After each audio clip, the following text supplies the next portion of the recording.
നമുക്ക് നല്ല home made മുട്ട ബജി വീട്ടിലുണ്ടാക്കിയല്ലോ. യെസ്. അപ്പോൾ 3 മുട്ട ഞാൻ തിളപ്പിക്കാൻ വേണ്ടി വെക്കുന്നുണ്ട്. അതവിടെ തിളച്ചോട്ടെ.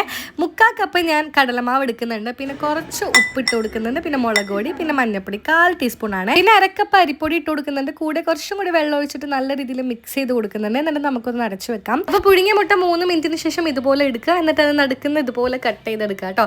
ഇനി നമുക്ക് ഈ ഒരു കടലമാവിലേക്ക് മിക്സ് ചെയ്ത് കൊടുക്കാം. തിളച്ച എണ്ണയിലേക്ക് നമുക്ക് ഇത് ഇട്ട് കൊടുക്കാം കേട്ടോ. വളരെ സിമ്പിളായിട്ട് ഉണ്ടാക്കാൻ പറ്റുന്ന ഒരു ഐറ്റം കേട്ടോ. ചൂടോടെ കഴിക്കാൻ നല്ല ടേസ്റ്റാണ്. ഇടയ്ക്ക് മറിച്ചിട്ട് കൊടുക്കാം. എന്നിട്ട് ഇതിൻ്റെ കൂടെ ഞാൻ കുറച്ച് കട്ടൻ ചായ വെക്കുന്നുണ്ട്. പിന്നെ എടുത്ത പാത്രങ്ങളൊക്കെ ക്ലീൻ ആക്കി വെക്കുന്ന ഒരു ശീലമുള്ളതുകൊണ്ട് അതൊക്കെ ചെയ്യുന്നുണ്ട് കേട്ടോ. ബജി ഉണ്ടാക്കിയ ആളുടെ കോലം കാണണ്ടേ, കാരണം നല്ല രീതിയിൽ ടയേർഡായി ഗൈസ്, വേർത്തു ഞാൻ. അപ്പം നമുക്കൊന്ന് ടേസ്റ്റിംഗ് സെഷനിൽ കിടക്കാം. കിടലൻ ടേസ്റ്റാണ് കേട്ടോ, നല്ല ടേസ്റ്റാണ്. നല്ല ചൂടോടെ വേണം ഇത് കഴിക്കാൻ വേണ്ടിയിട്ട് കേട്ടോ. നമ്മൾ ഇതുപോലത്തെ ഐറ്റംസ് വീട്ടിൽ തന്നെ ചൂടോടെ ഉണ്ടാക്കി കഴിക്കുക എന്ന് പറയുന്ന ഒരു പ്രത്യേക ടേസ്റ്റും സന്തോഷമാണ് അല്ലേ. അപ്പോൾ വളരെ സിമ്പിൾ ആയിട്ടുള്ള റെസിപ്പിയാണ്. എല്ലാവരും ഒന്ന് ട്രൈ ഔട്ട് ചെയ്ത് നോക്കുക. കൂടെ ഒരു കട്ടൻ ചായ കൂടി കുടിക്കുന്നുണ്ട് കേട്ടോ. അവരുടെ ബൈ.